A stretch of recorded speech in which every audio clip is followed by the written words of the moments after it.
एकांकी संचय पाठ 3 मातृभूमि का मान द्वितीय दृश्य भाग 2 लेखक श्री हरिकृष्ण प्रेमी। नमस्ते बच्चों, आज हम लोग ऐतिहासिक एकांकी मातृभूमि का मान दूसरा दृश्य पढ़ेंगे। अब तक आप लोगों ने पढ़ा कि मेवाड़ के सेनापति अभय सिंह बूंदी के शासक राव हेमू के पास आकर कहते हैं कि महाराणा लाखा चाहते हैं कि छोटे छोटे राज्य मेवाड़ के अधीन रहे, किंतु बूंदी के शासक राव हेमू इस बात को स्वीकार नहीं करते। वहीं दूसरी ओर मेवाड़ में महाराणा लाखा अत्यधिक दुखी हैं। मेवाड़ की राजा महाराणा लाखा को नीमरा के मैदान में राव हेमू से पराजित होकर भागना पड़ा, इसलिए वह स्वयं को धिक्कारते हैं और अभय सिंह से कहते हैं कि जो अपने आन को प्राणों से बढ़कर समझते हैं वह पराजय का मुख देखकर जीवित रहें, यह कैसी उपहासजनक बात है।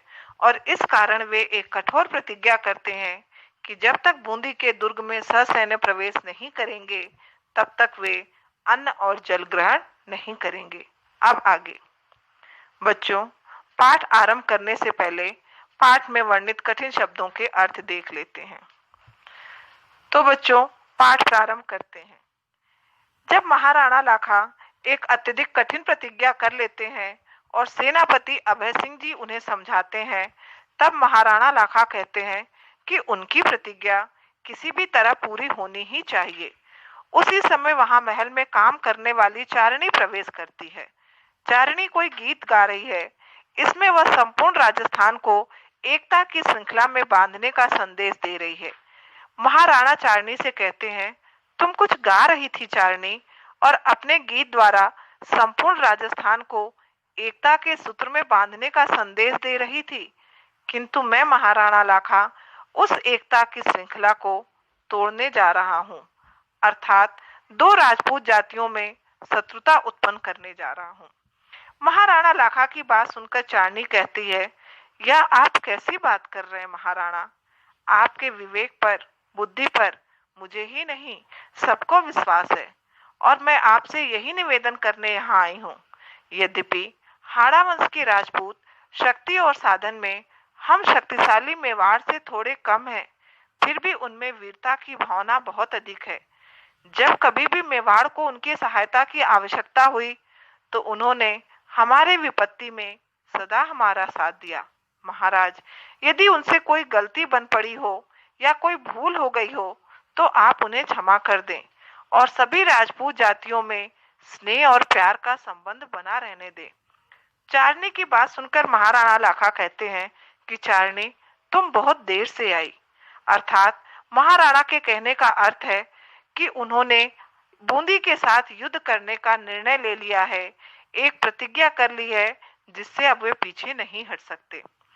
तब अभय सिंह चारणी को महाराणा लाखा के द्वारा लिए गए प्रतिज्ञा के संबंध में बताते हुए कहते हैं कि महाराणा लाखा ने यह प्रतिज्ञा ली है कि जब तक वह बूंदी के दुर्ग में ससैन्य प्रवेश नहीं करेंगे तब तक अन्न और जल ग्रहण नहीं करेंगे।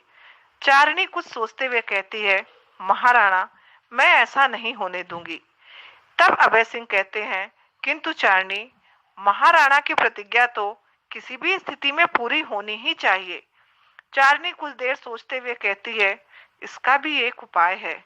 हम लोग यहीं पर बूंदी का एक नकली दुर्ग बनाएंगे और महाराणा लाखा उसका विध्वंस करके, अर्थात उस दुर्ग पर विजय प्राप्त करके अपनी प्रतिज्ञा पूरी कर सकते हैं। फिर वह महाराणा से पूछती है, क्या आपको मेरा यह सुझाव स्वीकार है? महाराणा लाखा कहते हैं, अच्छा, अभी तो मैं नकली दुर्ग बनाकर उसका विध्वंस करके अपनी प्रतिज्ञा का पालन करूंगा, किंतु हाड़ाओं को उनकी उद्दंडता का दंड दिए बिना मेरे मन को संतोष नहीं होगा। सेनापति नकली दुर्ग बनवाने का प्रबंध करें। अर्थात महाराणा लाखा यह कहते हुए चारणी का सुझाव मान लेते हैं कि अभी मैं एक नकली दुर्ग बनाकर अपने व्रत का पालन करूंगा, किंतु भविष्य में मैं हाड़ा वंश के राजपूत को पराजित करके उन्हें दंड अवश्य ही दूंगा। उन्हें दंड दिए बिना मेरे मन को संतोष नहीं होगा। इसके बाद वह सेनापति अभय सिंह को नकली दुर्ग बनाने का आदेश देते हैं। बच्चों, यहाँ दूसरा दृश्य समाप्त होता है। अब हम तीसरा दृश्य प्रारंभ करेंगे। चित्तौड़ के निकट एक जंगली प्रदेश है जहाँ बूंदी का नकली दुर्ग बनाया गया है और महाराणा लाखा और सेनापति अभय सिंह उसके प्रवेश द्वार पर। अभय सिंह महाराणा लाखा से कहते हैं, महाराज, आपने दुर्ग का निरीक्षण कर लिया, ठीक बन गया है ना? यहाँ अभय सिंह महाराणा लाखा से पूछते हैं कि जो बूंदी का नकली दुर्ग बनाया गया है वह बूंदी के वास्तविक दुर्ग जैसा बन गया है ना?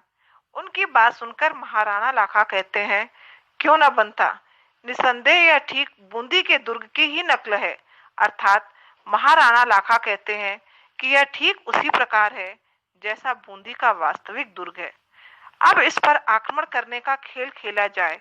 साथ ही महाराणा लाखा यह भी कहते हैं कि इस मिट्टी के दुर्ग को अर्थात नकली दुर्ग को मिट्टी में मिलाने से मेरी आत्मा को संतोष नहीं होगा, अर्थात मुझे वास्तविक सुख नहीं प्राप्त होगा, किंतु दुख के कारण अपमान की वेदना में मैंने जो विवेकहीन प्रतिज्ञा कर ली है उससे तो मुझे छुटकारा मिल ही जाएगा।